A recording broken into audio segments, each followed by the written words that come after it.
வார்த்தை எனது கால்களுக்கு விளக்காகவும் என் பாதைக்கு வெளிச்சமாகவும் இருக்கின்றது. உமது நீதியான சட்டங்களை பின்பற்றுவேன் என்று நான் ஒரு சத்திய பிரமாணம் எடுத்தேன். அதை உறுதிப்படுத்தியும் இருக்கின்றேன். நான் அதிகமாய் துன்பம் அடைந்திருக்கின்றேன்.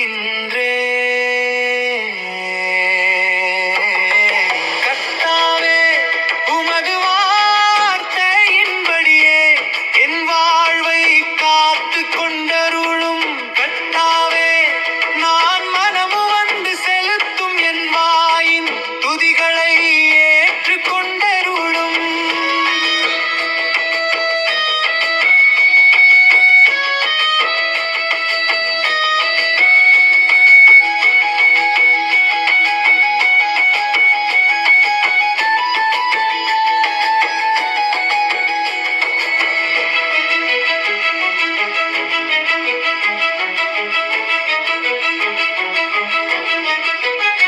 உமது நீதிநெறிகளை எனக்கு கற்று தந்தருள்வீர். என் உயிர் எப்போதும் ஆபத்தில் இருந்தாலும் உமது சட்டத்தை நான் மறக்க